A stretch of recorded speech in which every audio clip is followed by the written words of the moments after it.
Bonjour à tous, nous revoici après la matinale avec Raphaël Beslu et nos invités, en particulier François Martin, ainsi que le sujet des Comores. Nous allons aller totalement sur un tout autre sujet ce midi, puisque c'est le scandale qui couvait depuis quelques jours et qui là est en train d'éclater au grand jour suite aux révélations de la commentatrice politique, l'influenceuse Candace Owen, concernant une lettre portée par huissier de justice.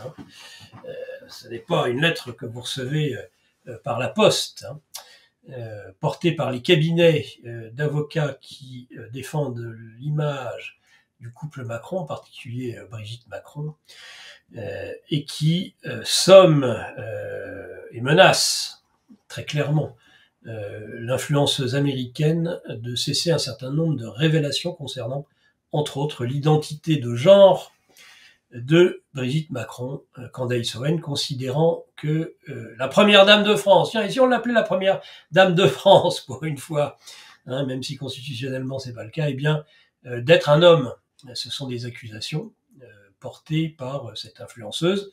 Le couple Macron, par voie d'avocat, menace et lui enjoint en plus de ne pas révéler la teneur du courrier. Vous imaginez bien que c'est ce qu'elle s'est empressée de faire tout de suite.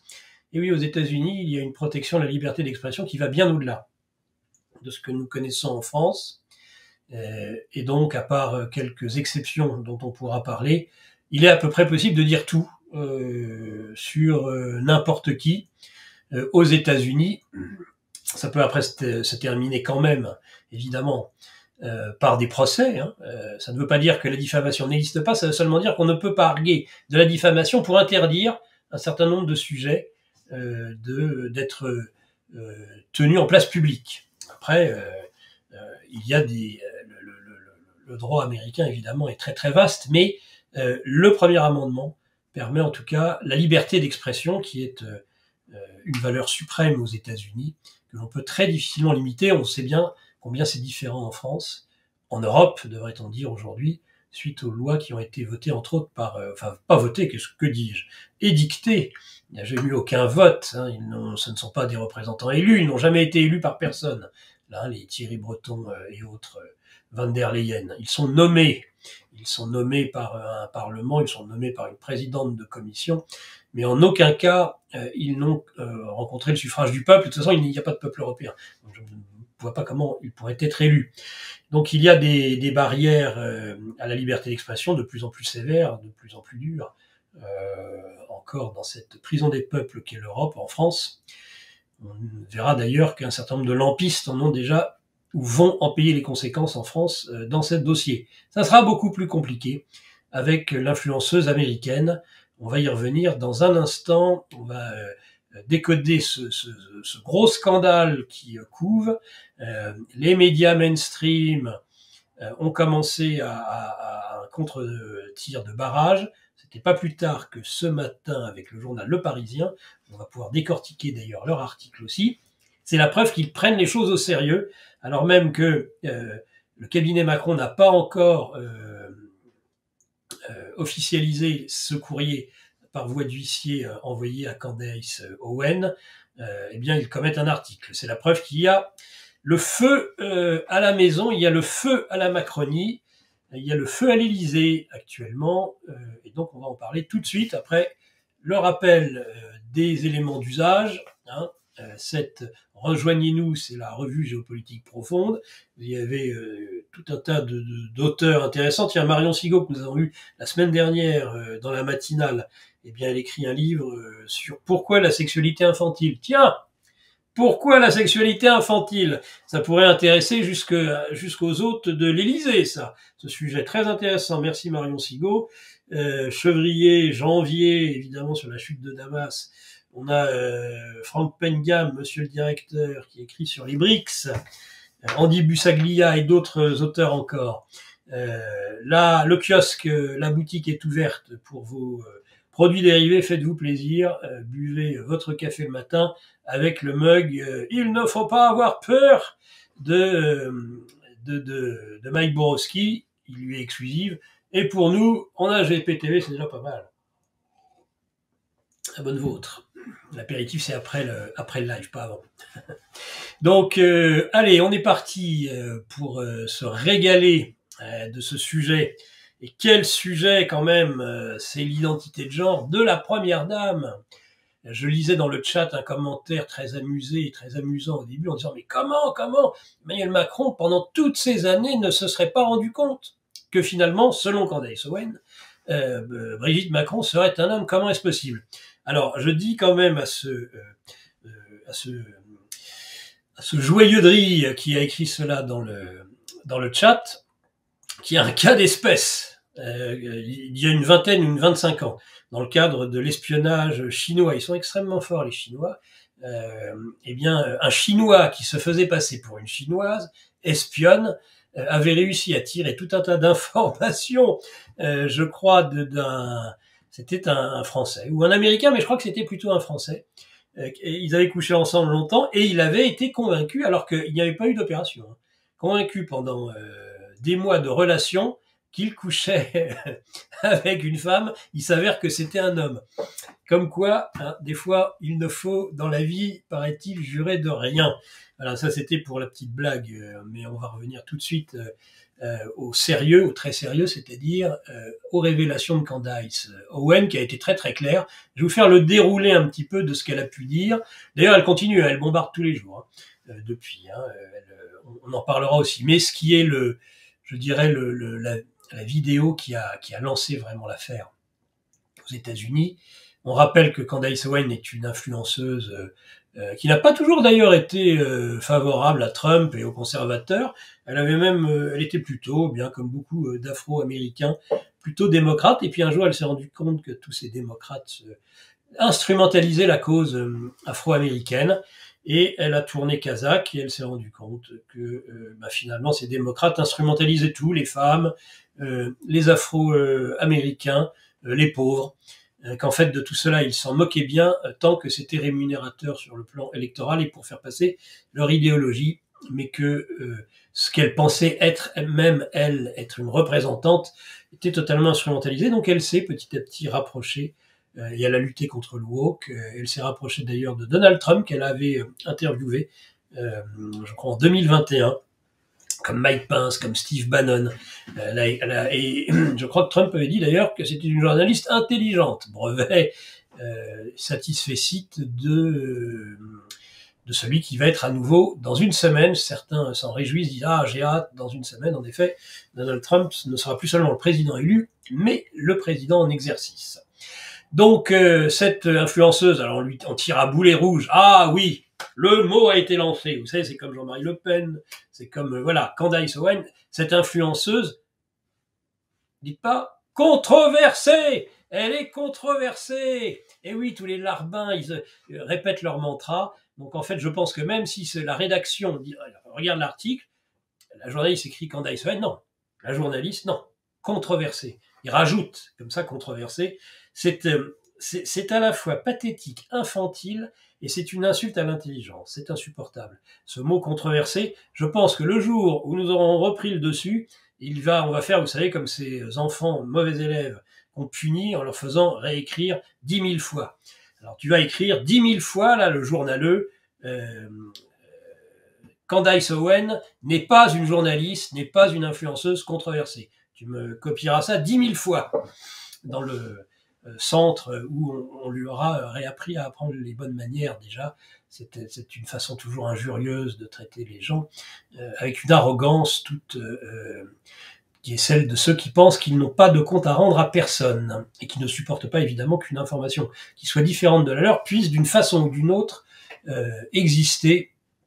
Mais voilà, comme le disait Musk, les médias, le journalisme, c'est nous aujourd'hui, c'est-à-dire c'est vous, c'est nous tous. Nous avons cette possibilité. C'est ce que dit Candace Owen. Vous allez avoir une armée de 100 grades, une armée de ces déplorables que détestent tant Hillary Clinton et tout le système, qui vont enquêter. C'est ça la chance qui nous est tendue au travers ces réseaux sociaux et cette liberté. C'est que nous allons pouvoir avoir chacun droit de citer, enquêter. Chacun peut maintenant et doit pouvoir enquêter sur ces sujets. Ce n'est plus la propriété d'un certain nombre de médias qui sont tenus, et on le sait très bien en plus, par des oligarques mondialistes, tous plus corrompus les uns que les autres, ces salles de rédaction, sans parler des médias du service public, qui eux allient en plus au côté mondialiste un gauchisme de bonne aloi. Alors là, vous avez le sommet, hein, ça s'appelle France Inter, ça s'appelle le service public. En général, évidemment, ils ajoutent au mondialisme, à l'esprit mondialiste, le gauchisme, le wokisme. Alors là, on est servi en France, faut bien le reconnaître. Donc, Candace Owen n'est pas le genre de personne qui va s'en laisser compter. On n'intimide pas comme ça une influenceuse américaine qui a des centaines de milliers d'abonnés, des millions même, et qui, il ne suffit pas d'envoyer un huissier. C'est vrai qu'en France, vous avez un huissier qui vous délivre une ordonnance ou une menace en tout genre, évidemment, souvent vous n'en menez pas large.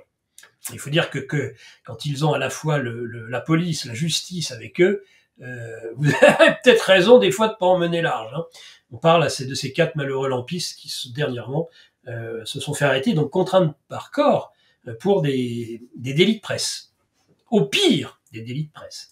C'est quelque chose de complètement ahurissant. Normalement, on ne fait pas de contrainte par corps, on ne met pas en garde à vue, on ne prive pas de sa liberté sur des délits de presse. Il faut aller beaucoup plus loin. Non, eux, on les a mis en garde à vue, et ça, c'est tout à fait inacceptable. Et on parlera même pas de ceux par qui l'affaire est arrivée, c'est-à-dire, évidemment, on en connaît un rayon sur géopolitique profonde, Natacha Ray, Xavier Poussard, des personnalités qui ont dénoncé à juste titre, semble-t-il, en tout cas cette affaire sur laquelle on est quand même en droit de toute façon de s'interroger, je le rappelle, normalement dans une démocratie, et où il y a liberté d'expression, on juge a posteriori si c'est de la diffamation, mais pas a priori. Voilà, on n'interdit pas a priori, on laisse la liberté d'expression avoir lieu, et on ne cherche pas systématiquement à intimider. Alors, allez, on rentre dans le vif du sujet, j'ai déjà trop digressé. Alors, je vais vous faire la chronologie du sujet. Ça débute il y a plus d'un mois, hein, c'est-à-dire qu'elle reçoit, Candace Owen, le 3 décembre, en tout cas c'est la date de la lettre, une menace sur le plan juridique pour des commentaires effectués au sujet de Brigitte Macron. Donc c'est une lettre légale du cabinet des Macron à son encontre, délivrée, je le rappelle, par voie d'huissier. Et les avocats insistent pour qu'elle ne la rende pas publique, ce qu'évidemment, non seulement elle refuse, mais vous imaginez bien que n'ayant strictement rien à craindre, en l'état, elle va faire le contraire et délivrer, bien sûr, cette lettre et nous dire exactement ce qu'il y a dedans. Donc on va en profiter. On va en profiter aussi, Madame Macron, on va pouvoir le dire, nous aussi, vous voyez. Merci à Candace Owen de nous avoir partagé ce courrier. Contenu, la lettre critique donc Madame Owens pour avoir affirmé ou laissé entendre que Brigitte Macron serait un homme, accusant Owens de diffamation et de porter atteinte à la crédibilité du couple présidentiel français. Elle reproche à Owens d'avoir suggéré que Brigitte Macron refusait de prouver son identité féminine, et les avocats insistent sur le fait que Madame Macron n'a aucun compte à rendre sur ce sujet. Voilà. Je n'ai aucun compte à rendre sur ce sujet. Voilà ce que nous dit Brigitte Macron. La lettre énumère aussi les déclarations de Madame Owens au fil des mois, émissions, réseaux, voilà, dont le fameux t-shirt parodique. J'ai pas eu le temps de faire les inserts aujourd'hui, mais de The Time, The Man of the Year. The Man of the Year, c'est toujours la couverture du Time. Délivré chaque année, c'est un petit peu comme The Economist avec l'année qui arrive, là, vous savez, quelle va être la femme de l'année? Donc ça a été, voilà, et on voyait Brigitte Macron. Donc ça a été détourné, et donc c'est devenu The Man of the Year. Humour, semble-t-il, que n'a guère goûté le couple présidentiel. Donc c'est considéré comme diffamatoire. Alors ensuite, il y a un sujet lourd, peut-être plus lourd d'ailleurs que le premier, que ce qu'on vient d'évoquer, c'est évidemment la question, donc on va le faire avec toutes les pincettes d'usage, chacun pourra se faire son opinion, de toute façon le sujet est bien connu. On peut se demander d'ailleurs si un certain nombre de rumeurs au début du couple Macron en 2017 n'avaient pas été lancées à l'époque. Vous savez, il y avait eu des rumeurs comme quoi Emmanuel Macron était homosexuel. Quoi? Oh, comment peut-on dire une chose pareille? Je me gendarme, je me scandalise. Or, des esprits un peu affûtés ont dit, mais finalement, ces rumeurs, quand elles ont été lancées, elles auraient été lancées directement par... En tout cas, c'est ce que disent certains. Encore une fois, c'est une hypothèse. Je n'affirme rien. Certains avaient dit à l'époque, en 2017, mais finalement, Madame Mimi Marchand, vous savez, paraît-il ancienne reprise de justice, mais reine de la presse people et amie personnelle du couple Macron, en particulier de Madame Macron. Eh bien, ces rumeurs auraient été lancées à dessein sur une pseudo-homosexualité d'Emmanuel Macron parce que ça aurait caché, vous savez bien ce qu'on dit, toujours un train peut en cacher un autre, ou un arbre peut cacher la forêt. Finalement, spéculer sur la sexualité du chef de l'État et ses mœurs était un moyen de masquer quelque chose de beaucoup plus ennuyeux, c'est-à-dire l'origine des relations entre Emmanuel Macron et Brigitte Macron. Et oui, ça c'est très ennuyeux parce que ça, pour le coup, autant changer de sexe, c'est tout à fait autorisé par la loi. Ça peut faire un scandale politique, cette histoire, mais ça ne peut en aucun cas faire un scandale judiciaire. En tout cas, pas pour les Macron. Ça peut faire un scandale politique, vous nous l'avez caché, etc. Ça, d'accord.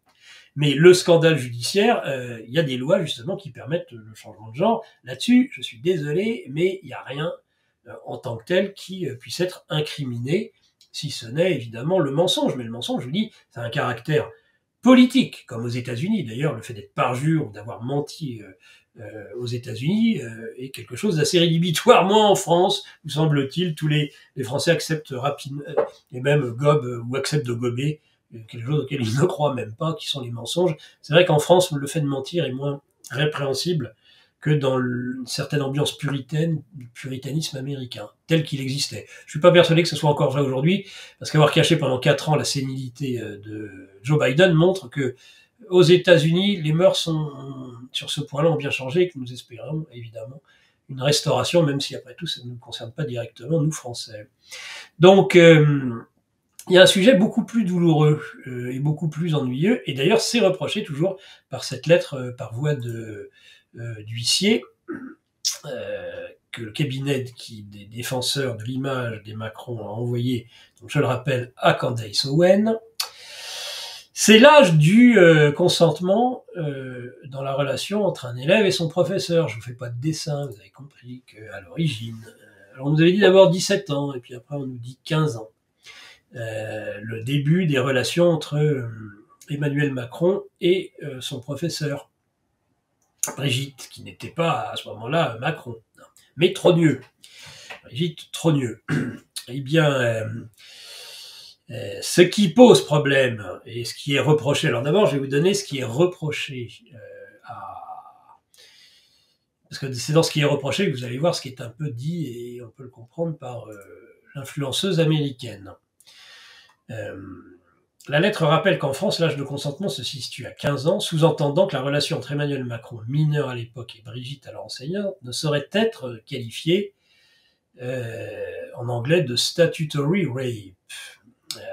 Alors ce que Candace Owen objecte, c'est que la loi française interdit néanmoins ce genre de relation, le consentement à 15 ans, d'accord, mais pas dans le cas où nous sommes dans une relation élève-professeur, où le professeur et l'élève est sous la responsabilité, où il y a une autorité qui s'exerce par le professeur sur l'élève. Hein, c'est-à-dire, alors, Candace Owen rappelle qu'au début, d'ailleurs, ils ont la mémoire qui flanche. Hein. Et Macron, c'est comme le fait que Brigitte Macron aurait étudié, mais ça c'est un autre sujet, on en parlera un autre jour, à l'université en Algérie. Là, ils savent plus trop les dates. Il faut dire qu'en même temps, à partir d'un certain âge, on confond. Ah, c'est 17 ans, je l'ai connu à 17 ans. Ah, ben non, finalement, c'est 15 ans. Donc voilà, alors certains disent que c'est 14. Bon, moi, je sais pas. Mais en tout cas, que ce soit 14 ou 15, en tout cas si c'est 15 et que c'est reconnu comme tel, ça pose quand même un problème. Parce que voilà, lorsque, oui, il y a un consentement à 15 ans, mais pas dans le cas spécifique d'un professeur avec son élève. Parce qu'il y a une autorité, là, il y a quand même un sérieux problème, mais qui semble-t-il n'existe pas. J'imagine que de toute façon, depuis le temps, cette affaire est prescrite. Donc là, ça, c'est à mon avis ce qui fait le plus mal hein, dans le dossier, qu'elle renvoie et qu'elle ramène à ça. Parce que finalement, toutes les histoires précédentes sont peut-être une façon de masquer ce qui là pourrait réellement constituer un fait de justice gravissime. Gravissime. Et ça, personne n'en parle. On préfère dire oui, fake news, des uluberlus nous expliquent que la première dame serait un premier homme, etc. La dite première dame refuse de se défendre en disant j'ai pas à me défendre, je fais ce que je veux, et je dis ce que je veux, très bien, dont acte. Par contre, sur ce point-là précis, elle appuie là où ça fait mal, Candace Owen, je trouve, clairement. Alors dans ce courrier, il y a aussi des références à des personnalités tierces. Ah mais ils ont peur de rien les Macron. Hein. Quand ils ont les gardes du corps et les avocats qui sont bien tranquillement à la lanterne ou à l'Élysée, ils osent tout là. Ils envoient des courriers avec des huissiers et tout et c'est bien.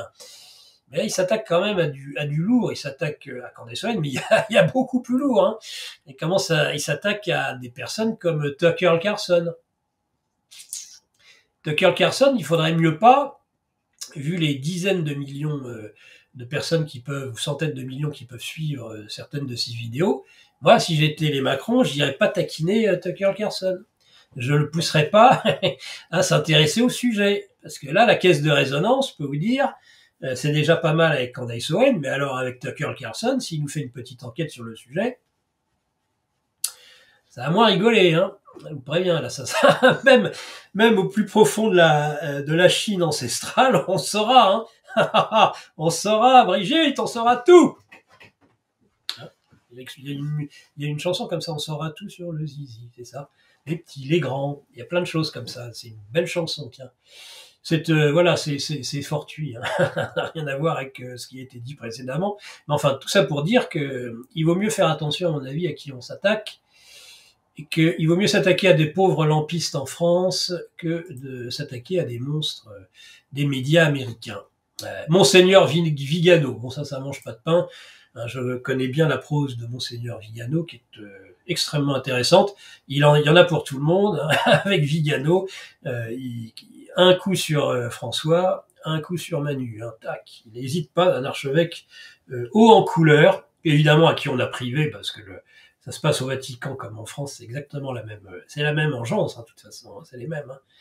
C'est exactement les mêmes, hein. Ils se retrouvent avec la chapelle, c'est tous des mondialistes, sans parler de reste, sur lequel on ne parlera pas, parce que nous, en France, on pourrait être accusé de diffamation, donc on dira pas, mais vous voyez bien de quoi je veux parler, donc Vigano dénonce hein, souvent l'incurie de la curie, la dégradation de toute morale au Vatican. Mais il s'intéresse aussi, Monseigneur Vigano, de temps en temps, à la vie, non pas des bêtes, mais à la vie du président de la République et de sa non-royale épouse, mais première dame de France, même si ce n'est pas inscrit dans la Constitution. Alerte Info. Géopolitique profonde prend sa place dans le paysage médiatique français. Bonsoir à tous, même sur Géopolitique profonde, la chaîne qui est là pour remplacer les médias subventionnés. On investit maintenant la rue. Et on veut vous entendre. Le gouvernement de M. Macron nous a obligés et nous a enfermés chez nous. Mais on a besoin de votre soutien. Alors cliquez sur le bouton j'aime pour nous soutenir.